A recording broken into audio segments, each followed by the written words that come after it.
We left off talking about otitis media. And again, if we do our trick and break that word apart, what does otitis mean? It means an ear infection. Okay. And then media means the middle ear. So otitis media is an infection of the middle ear. Now, the middle ear in a dog has a real name other than the middle ear, and it's called the tympanic bulla. Okay, is the middle ear of a dog or a cat. I guess it's the same in people. I don't really know. So most of the time, otitis media is going to be caused by a bacterial infection of the middle ear. Most of the time, they will also have an infection of the external portion of the ear canal, and that's the part, of course, that you can see with your naked eye, inside the dog's ear. The middle ear is on the medial aspect or inside the tympanic membrane or the eardrum, if you want to call it that. Okay. So most of the time it's a bacterial infection. Most of the time it's going to be caused by staph or strep or pseudomonas, something like that. And obviously, most commonly, it's going to be caused or going to be seen in older to middle-aged floppy-eared dogs. And the reason being is that floppy ears don't let the ear canal dry out. It becomes moist. It's wet and moist, and it's nasty, and it's got bacteria that sits in there, and it sets up shop and becomes infected. So Cocker Spaniels, that's the classic. If you want to talk about ear infection dog, that would be the classic one to think about. These dogs, their ears hurt. Sometimes it's unilateral, sometimes it's bilateral. They come in, they'll have a head tilt, especially if it's on one side or the other, or worse on one side. They're constantly pawing at their ears, scratching their ears. The ears stink. It's got exudate, got pus coming out of them. And if it gets really, really bad, that infection can actually invade through the tympanic bulla into the calvarium and into the brain. And then you start seeing dogs that have seizures that's secondary to this really bad ear infection or otitis media. Radiographically, radiographs can be relatively good to look for otitis media, but we get back to the same thing we said a while ago. You have to have well exposed, nicely positioned, straightly positioned, good quality x-rays, or else you'll miss it. Okay, so we get back to the same old thing with radiology. Positioning and good quality films is critical. Okay, having said that, radiographs are so-so to diagnose otitis media. By far the best way to diagnose otitis media is with CT. Okay, if you see anything on radiographs that suggest otitis media on plain film radiographs, you can bet your bottom dollar that if you CT the dog, it's going to look 10 times worse. Okay, so CT is by far the way to go, to the point of when you go out and you do your fourth year at a teaching hospital somewhere, if you have a dog that comes in for otitis media, for the most part, nowadays, nobody even orders x-rays anymore. They just go straight to CT because it's cheaper, faster, and pretty much conclusive, where x-rays aren't as good. They're not as sensitive. So there's a list of Röntgen signs that we see. Let's go ahead and look at some pictures of the Röntgen signs because we're radiologists and we like to look at pictures. Again, there's three classifications of otitis. Otitis externa is an infection of the outer ear. That's the part you see on the outside. Otitis media, which is what we're talking about in here, it's an infection of the middle ear. The RAD, CT, or MRI, CT is preferred to diagnose otitis media. Otitis interna, there's a lot of confusion, it seems, with a lot of general practitioners about otitis interna. Otitis, the internal part of your ear, is that little bitty space that contains those little bones that have to do with equilibrium and coordination and balance and things like that. It's where those incus and the stapes and whatever it is, those three little bones inside the internal portion of the ear. The internal ear you can hardly ever even see with MRI. So you can for the most part, there is no such thing as otitis interna. It's always otitis media or otitis externa. So don't make the mistake, and I see this happen quite often, is people will send me images to look at, whether it's CT or radiographs, and they'll say, I think the dog has otitis interna. Well, that doesn't happen. Okay, so it's usually otitis media. They just get confused. Okay, so again, what do we see? This is kind of a cartoon of an X-ray. Here we can see this is a closed mouth of EDV. Here's the mandible. There's the nasal passages. Here's a tympanic bull over here. Here's a tympanic bull over here.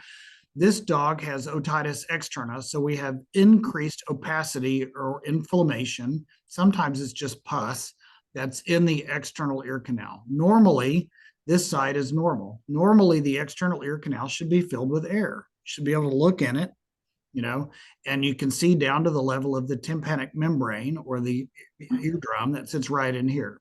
Okay, this is the tympanic bulla on one side. This is the tympanic bulla or the middle ear on the other side. Okay, normally the middle ear or the tympanic bulla on both sides, what normally fills the tympanic bulla? Is it blood? Is it pus? Is it serous fluid? Is it CSF? Is it air? Is it milk? Is it what is it? What normally fills the middle ear in a dog? And the answer is air. Okay. The middle ear is normally filled with air in a dog, just like the external ear canal. Okay. So this is a dog radiographically, what you might see with otitis externa. So now we have an infection. So we have pus and kind of inflammatory tissue that causes the external ear canal to become pus filled and thick walled and things like that. But the tympanic bulla still appears normal and symmetrical. It's still filled with air. Okay, here's a dog with otitis externa. So here's our bulla. This is a real X-ray. Here's another bulla over here. Right and left side looks relatively the same. But over here, we can see this external ear canal. We don't see any air-filled external ear canal over here. He's got it over here too. And this mineralization we can see of his external ear canals is called dystrophic mineralization. And that's focal mineralization of an abnormal soft tissue structure that the body doesn't know what to do with it and tries to heal it up by turning it into mineralized bony-like tissue. Okay, so that's typical of otitis externa that you'll see. You don't need x-rays to diagnose otitis externa. You can look at it with your naked eye and see it. Okay. On the other hand, otitis media, now his external ear canals in this dog look okay. They're air-filled on both sides. But now otitis media will cause one or sometimes both of the tympanic bulla to fill up, not with air like they normally should be, but they fill up with pus. Okay, so it's an infection of the middle ear, otitis media, and one or both of the tympanic bulla fill up with pus. Okay, over time, that pus will stimulate the bone around that to become thick walled. And sometimes it can become lytic, but a lot of times it'll become really thick walled as the body tries to wall this infection off. Okay, so here is a cat that has, here's our tympanic bulla over here. Here's the other one over here. You can see that now they don't look quite symmetrical. This one looks much more opaque. This one has a little more air in it over here, but they both look abnormal. So this cat probably has bilateral otitis media, but much worse on this side, which is the right side. Okay, so if you took a lateral view of their tympanic bulla in a normal animal, this is what it should look like, nice and thin. That's the petrous temporal bone that goes around the tympanic bulla right in here. But the bulla itself is radiolucent because normally it's filled with air. This dog has now, instead of lucency in an air-filled bulla, now this dog has pus in it. So that's a fluid opacity radiographically. And given time, that otitis media will now cause this part of the bone become really thick. Okay, so it stimulates new bone production in that area as the body tries to wall off this infection and take care of it on its own. Okay, most of these dogs will be on long-term antibiotic therapy trying to clear that up, or sometimes they have to go in surgically and remove this part of the bone and let it drain out. Okay, so radiographically, here's another view of a dog trying to get this picture of the tympanic bulla that we can get. And again, most of the time nowadays, we never do radiographs for this. You go straight to CT. Okay. But if you shoot this radiograph right with the good positioning, you can see here's one bull over here that's nice and fluid filled, more opaque, and here's the more normal one on this side. So if I look at a real animal in a real x-ray, using that positioning, here is the right tympanic bulla over here. You can tell the wall looks kind of thick The inner margin of the wall is kind of indistinct or fuzzy, if you will, and there's more increased opacity on this side because it's got fluid or pus inside of it. When you compare it to this side, looks relatively normal. Okay, radiographically, this dog or a cat you would diagnose with, it looks like it's got otitis media because of the thickening of the tympanic bulla and increased opacity inside that bulla. Okay, this is a lateral view of showing the right and left side. So look at the bulla here. They're paper thin, very thin little well-defined wispy-like bone in there. That's a normal animal. Right and left side, they're kind of superimposed right on the top of each other. This is a cat that has otitis media. Now we have increased opacity in the region of the bulla compared to over here where they're nice and thin and air-filled, and we get thickening of the bulla itself. Okay, so this would be suggestive of otitis media compared to this guy here, which looks relatively normal. Okay, if you take that special open mouth VD view of the bulla on that same animal, this is a normal cat here, and you can see here's the nice thin tympanic bulla. It's actually got a medial compartment and a lateral compartment. Okay, but the bone, this side looks just like this side. Nice thin bone, air-filled structures look just like that, symmetrical. This kitty cat has otitis media on both sides, worse on this side. Now the bone is thick-walled, the inner margin's indistinct, and we got increased opacity in this part of the middle ear. Same thing over here, but just not quite as severe. Okay.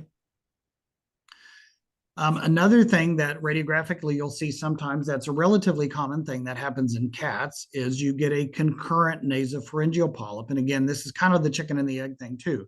Sometimes, you know, the nasopharyngeal polyp can lead to otitis media. And why would that happen? Well, if you remember, the auditory tube, AKA the eustachian tube, drains from the region of the middle ear.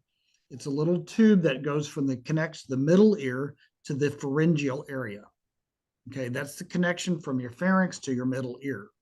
Okay, and so if you have a polyp that forms, sometimes it can occlude the entry point of the auditory tube or eustachian tube into the pharyngeal region.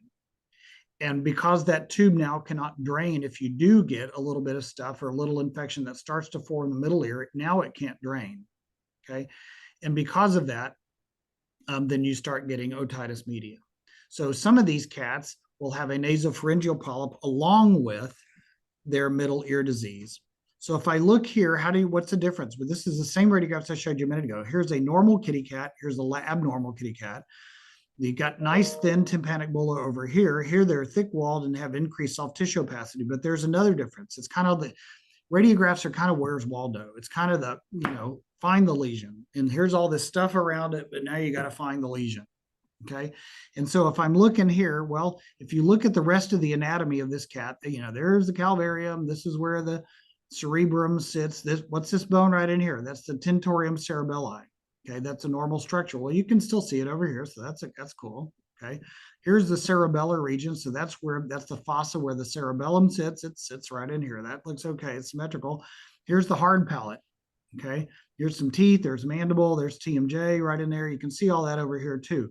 So everything looks good. This is part of the nose and the ethmoid turbinates. This is a frontal sinus. All that looks the same, except you go, here's the hard palate here on this normal cat, and then you have this well-defined soft tissue, streaky looking thing. Okay, what is that? Well, that's the soft palate. Okay, so if I look at the soft palate, everything air-filled dorsal to the soft palate right up in here, that's called the nasopharynx. Okay, it connects the nose dorsal to the soft palate. That's the nasopharynx, or the nasopharyngeal region. Okay, the air-filled portion that is ventral to the soft palate is called the oral pharynx. Okay, past the level of the soft palate, this common area where the nasopharyngeal region, nasopharynx joins the oropharynx, this is called the pharynx. Some people will say the common pharynx, but the real name is the pharynx. Okay, so what is a nasopharyngeal polyp? It is a soft tissue opacity that forms in the nasopharyngeal region, just like you see here. Look over here. This is a broad-based, and the real name for that is sessile-based mass of soft tissue that fills up this nasopharyngeal region. Here we see the soft palate, and dorsal to it, we have this well-defined gas air-filled opacity. Okay.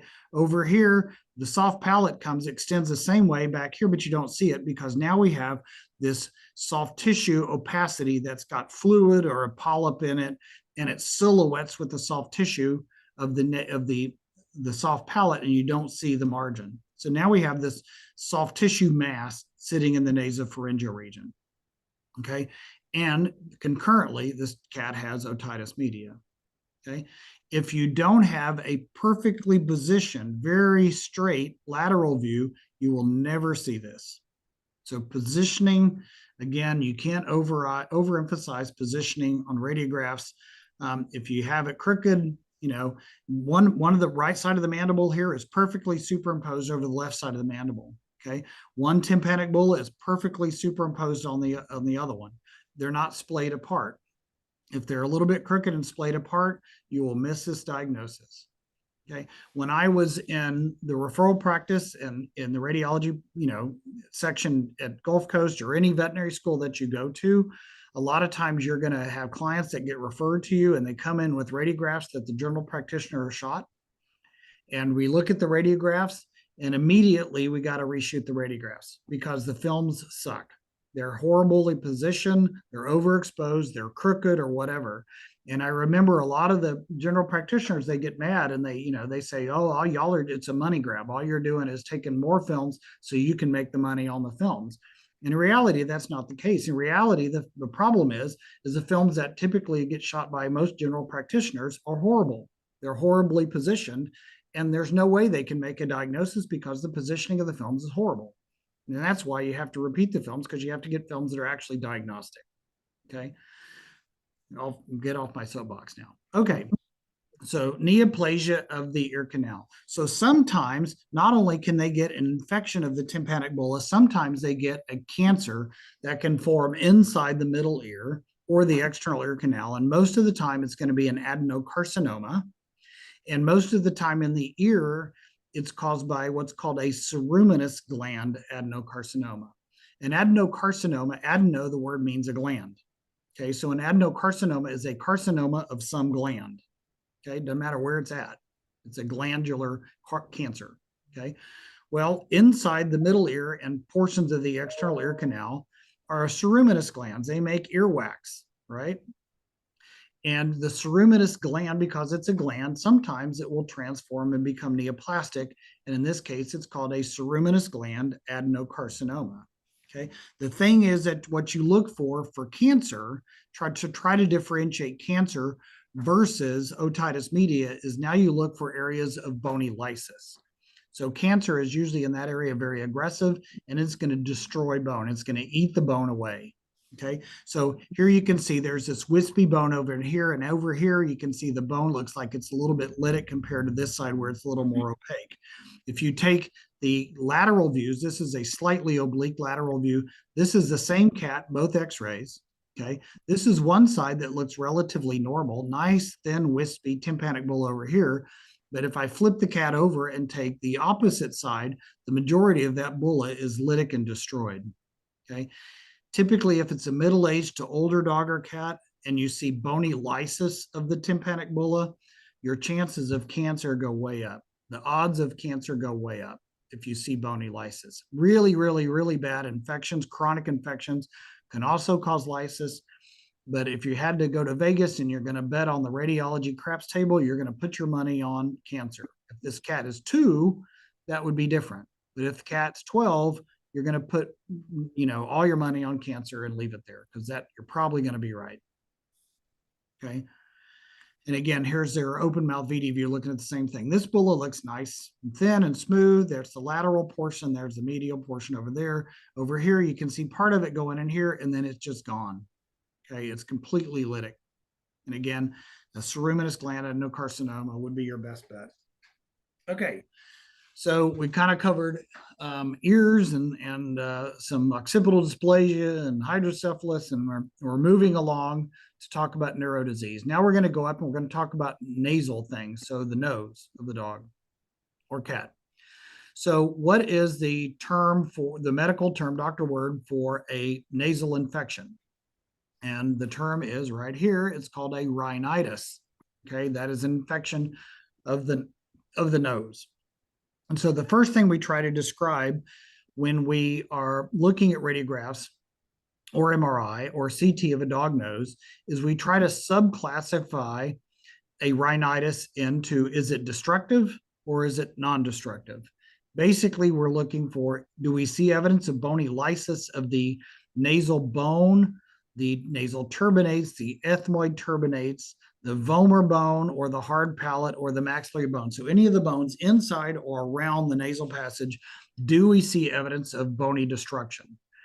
If we see evidence of bony destruction, then that is a destructive rhinitis, which is typically more severe and caused by more sinister kind of things like cancer or really bad fungal infections. Okay. A non-destructive rhinitis, we may see increased fluid opacity or soft tissue opacity within one of the nasal passages, but we really don't see bony destruction. That's a good thing. That would be a non-destructive rhinitis. So one of the first things we try to classify, and basically we're looking, do we see evidence of bony destruction or not?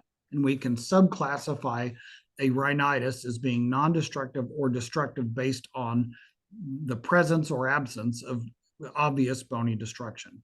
Things that can cause a non-destructive rhinitis would be a simple bacterial infection that's really not that bad, early fungal disease, a lucent foreign object. Some of these dogs will go out sniffing around the grass and they sniff up a grass awn into their nasal passage and it sets up a little inflammation inside their nasal passages.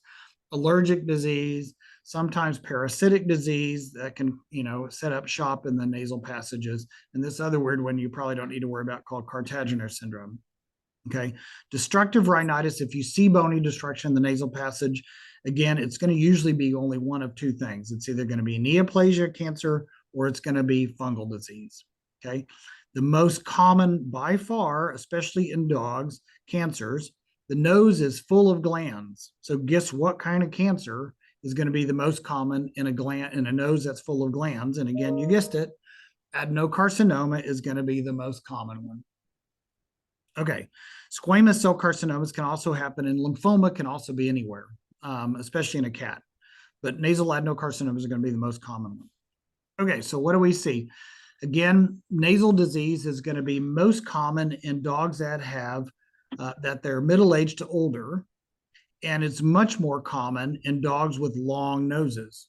Okay, so nasal disease is going to be really common in what's called the dolichocephalic dogs. So the collies and the Dobermans, and the dachshunds that have really long noses. Okay, there's more nose there, so more chance something's going to go wrong, I guess, the way you can think about it. Okay, so cancer of the destructive rhinitis is going to be much more common in middle-aged to older dogs. Some of these dogs are going to come in early on. Every disease has to start somewhere. And so early on, they may have just a little bit of a clear nasal discharge. And then you don't think anything of it, but maybe he's got a little allergy or something. But then over time, then it starts to become a little thicker. And then it becomes mucopurulent, starts to become yellow or greenish. Okay, now that, that's kind of like pus coming out of there. So start thinking, well, now he's got some kind of weird infection. So you put him on antibiotics and maybe it gets better for a while, but then it starts to come back. And now this time it comes back and starts becoming green, starts looking like it's greenish. And now it's got streaks of blood in it. Okay. That's when you start thinking, this is something more bad. This is something more sinister. It's something more aggressive. And you start thinking, especially if it's a middle-aged older dog, this could be some type of really nasty infection or possibly cancer. Okay. So here's what I'm going to tell you about. We got into this thing a while ago about what is most sensitive for nasal, is radiograph sensitive, or is it a good way basically to diagnose occipital dysplasia? And we said, no, CT is a lot better. Are radiographs a really good way to diagnose, hydrocephalus? No, they're really not. CT or MRI or ultrasound's much better. Same goes for nasal disease. Typically, a lot of times you can see hints of nasal disease, especially if you do the right view, which we're going to talk about, and you have nice quality, well-positioned films, you can pick up nasal disease. But I can also tell you that if you CT the dog, that you see a hint of nasal disease, radiographically on CT, it's going to look 10 times worse. So CT by far is the best way to go for nasal disease. Again, when you get out into the teaching hospitals or referral centers, if you have a dog, they come in and they got a nasal discharge, they're not going to bother to even shoot radiographs anymore. They're going to go straight to CT. Okay. So what do we see radiographs? This is the one view. Here's what there's a couple things I want you to know, quiz purposes, and more importantly, going forward in your careers. Okay. There is one view that you need to get that is the key view for nasal disease. And it's this view here. This is how you would shoot it. The X-ray beam kind of comes at an angle like this. This is called an open mouth, where you have their mandible and you pull it with rope, a leash, piece of gauze, whatever you hook around their mandible, and you open the mouth as wide as you possibly can. Okay, the animal, to get this, there's no awake dog ever that's going to let you get this. They can't be sedated. They can't be tranquilized. They have to be out. So propofol all the way out or under gas anesthesia. Okay, so you put a piece of gauze or a string or rope or whatever around their mandible, and you crank the crap out of that. You open their mouth as far as you possibly can, while at the same time using another piece of gauze or string here to keep the hard palate and the maxillary region parallel to the tabletop. Okay, this is like radiology 102. This is a hard view to get, and you have to take some practice, and you have to make sure it's aligned perfectly. Okay, so you would position the dog like this, open that up really far, and you shoot the X-rays, and hopefully you get an X-ray that looks like this. That is a perfectly positioned, very well-defined, open mouth VD view. So now we can see the entire nasal passages. Okay, and this bone, this structure that goes right down the middle of the nasal passage, is the nasal septum, the majority of which is made out of cartilage. Okay, but there's a little bone that goes along the ventral aspect of the nasal passage right down the middle called the vomer bone, which I'll show you in a minute. Okay, and then you get the anatomy. So these are the nasal turbinates, these little wispy, fine little areas, scrolls of bone inside the nose. Okay, this side, because he's perfectly positioned, this side should look just like this side. Okay, if I go down in here, I go a little bit further, then I can see this shelf of bone right in here. Okay, that's the cribriform plate. That's where the nasal passage cranial is located, cranial to that area. Caudal to that area is the olfactory bulb of the brain. Okay, the most rostral portion of the brain sits caudal to this area here. This is all nasal passage. These are nasal turbinates right up in here. These are called ethmoid turbinates, kind of these same wispy, scrolly areas of bone, but a little further back. This is a long-nosed dog. Okay, that's the view radiographically you want to get. Okay, couple of secrets to that view. One is a lot of vets, even if they try to get this view, it's crooked. Okay, they have to be under anesthesia. You have to be like Tiger Woods aligning up your golf shots. You have to kneel down here and make sure the mandible isn't crooked off to the right or crooked to the left. You have to get on this side and make sure the maxillary region, the hard palate, is parallel to the tabletop. It can't be pointing up or pointing down. It has to be parallel to the tabletop. Okay, then you have to get on top of the dog from the third angle and look down. Everything has to be in alignment. This part of the base of the skull and neck can be off to the right or can't be off to the left. Everything has to be in alignment from all three views. Okay, the other trick is, notice here's the endotracheal tube. Most of the time, people get in the habit of tying the endotracheal tube to the maxillary region, to the nose. But on the other hand, if it was tied to there, now you're going to have an artifact because you're going to see the endotracheal tube in that area superimposed over where you're trying to look for disease. Okay, so when you're shooting one of these open mouth VD views, you tie the endotracheal tube to the mandible instead of to the maxillary region to get it out of the way. Okay, so that's the other trick to do with these. You don't want to shoot a closed mouth VD view with the mandible in the way, because now if you shoot a closed mouth VD, you're going to have the mandible over this area. You're going to have teeth over that area. You're going to have an endotracheal tube over there and a tongue over that area. Okay. And you won't be able to see anything in the nasal passages worth a shit. Okay. So that's the view you get. Here is an example of a closed mouth VD view of the nasal passages versus an open mouth. This is the view we just shot. Okay. And you can see a closed mouth VD view, you can only see a small portion of the nasal passages because we've got the mandible in the way, we've got teeth in the way, there's a tongue in there somewhere that can add opacity, and this animal's not under anesthesia, but if he was, then you're going to have also an endotracheal tube in the way. Okay, so this is the one view. If I asked you on a test or asked you 5 years from now in your career, what is the one view to get? radiographically to look for nasal disease? And your answer would be a nicely positioned open mouth VD view. That's the one view to get for nasal disease, not a closed mouth VD view, not a skyline view, not a lateral view, the open mouth VD view. Okay. And again, just like we started off, this is going to require general anesthesia. Okay. Unfortunately, I read lots of films every day that comes in, and some of them are for nasal disease. And probably 99% of the time, general practitioners looking for nasal disease will send me this view. Okay. Which is for the most part worthless. Okay. Then I have to, email them back and say, and I politely try to tell them, no, you shot the wrong view. You need to shoot an open mouth VD view versus a closed mouth VD view to be able to see the nasal passages. And so then it wastes time and they have to come back. The dog has to come back, reshoot the films, put them under anesthesia and blah, blah, blah. So you won't make that mistake going forward. You have to know that if you're looking radiographically for nasal disease, you shoot the open mouth VD view. A closed mouth VD view is good for looking at the TMJs. It's good for looking at the zygomatic arches, the calvarium, but it's not good for looking at the nasal disease because obviously it gets in the way. There's stuff in the way to see it. Okay.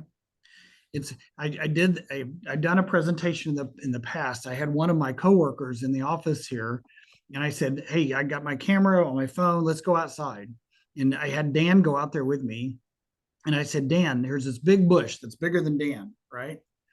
And I said, Dan, stand in front of the bush and let me take your picture. Okay. He thought I was weird, which I am. And I took his picture. And you know what? From that picture, you can see Dan really well. Okay. Then I said, Dan, go behind the bush and let me shoot your picture. So Dan went behind the bush. And what do I see? I can see bits of Dan back there, but I really can't see Dan because there's too much stuff in the way. In that case, there's a bush in the way between me and Dan. Okay.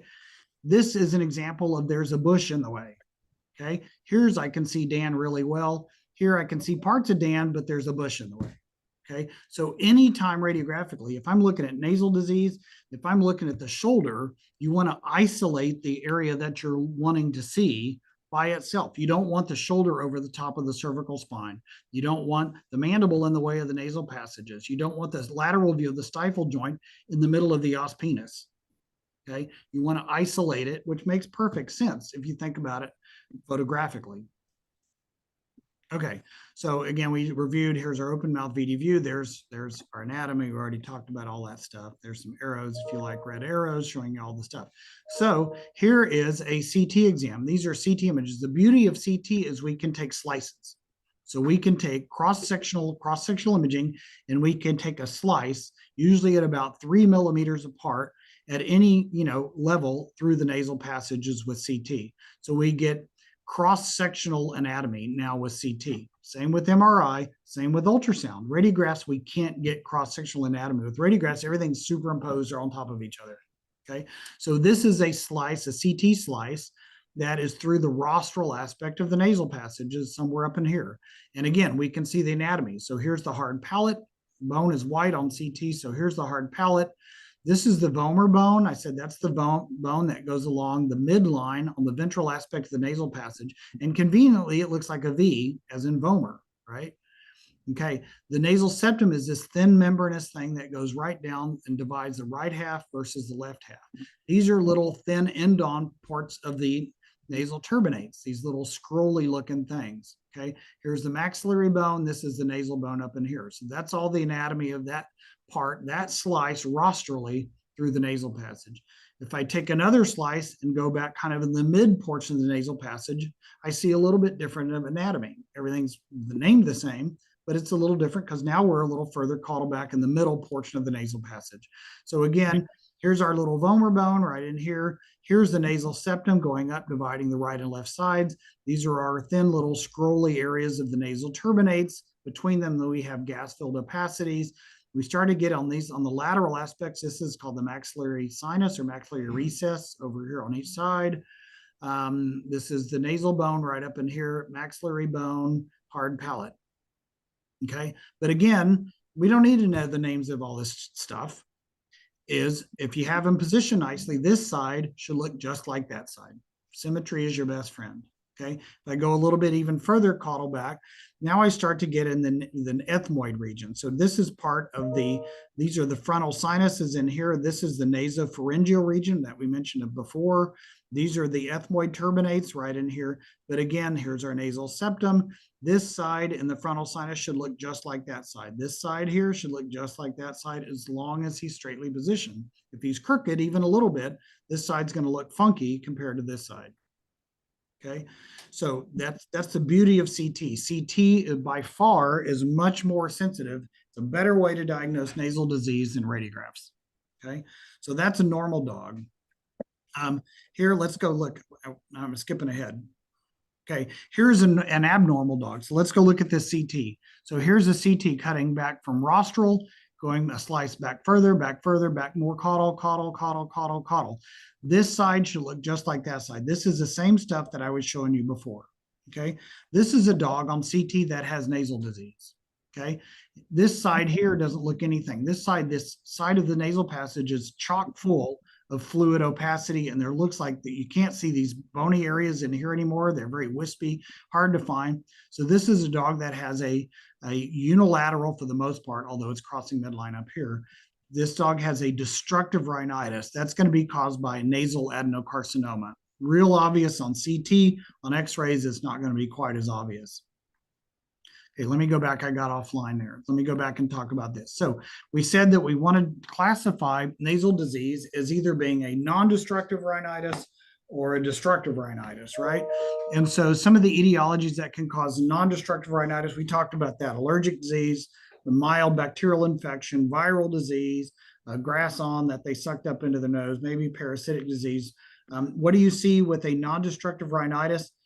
Radiographically, most of the time it's going to look very normal. Sometimes you'll see, well, maybe there's a little bit of increased opacity on one side compared to the other side.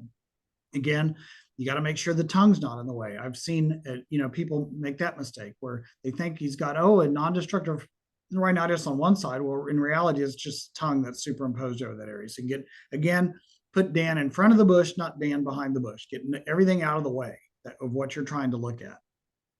Okay, here's a kitty cat here that has a very mild unilateral non-destructive rhinitis. Here's a nice straight open mouth VD view of this cat's nose.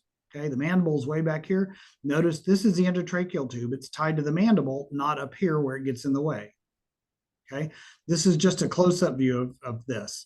So if I look over here, you can use your imaginoscope and you can say, well, maybe there's a little bit more increased opacity over here compared to over here. You can also imagine that if this cat was a little bit crooked, you probably couldn't believe it. But this cat's pretty damn straight. Okay, so I'm starting to get a suspicion that this is the left side, and especially if this radiographic signs, it's Röntgen signs, if they fit his history. If he's got a unilateral left-sided, this side, nasal discharge, that's probably real. I don't see definitive. I can still see these little wispy areas of bone coming up in here. So I would classify this as a non-destructive rhinitis. It could be caused by a little viral infection, bacterial infection. Maybe there's a piece of grass stuck up in there that's leading to some infection. That's a non-destructive rhinitis. Again, if you would CT it, it's going to be much more obvious. Okay, destructive rhinitis, fungal disease and cancer. If it's a younger dog, especially a hunting dog, and they come in and they're 3 years old and they've got a bloody nasal discharge and bony destruction, fungal disease is going to be your best bet. And the most common fungus that loves to live in long dog noses is this one here called aspergillosis. Okay. The most common tumor that happens in long dog noses when they're middle-aged to older is going to be an adenocarcinoma. Okay. So here is a dog here. Look at this, obviously long dog nose. So this like a collie or a Doberman or something like that. Okay. And if I look here, nice, very well positioned open mouth VD view, here's our endotracheal tube. It's tied to the mandible. It's not tied to the maxillary. We don't have to read through it. It's not in the way. Okay. But if I look here, if you look back here, it looks like there's obvious increased soft tissue opacity on this side of the nasal passage compared to here. But now I think I'm losing the ability to see these nasal terminates, these ethmoid terminates back in that area. I don't really see them. Okay, so I would start describing this as a destructive rhinitis, and then I'd start thinking, first thing I want to know really is, okay, how old's the dog? Okay, if he's 3, I'm going to bet aspergillosis, fungal disease. If he's 10, I'm going to bet cancer all the way.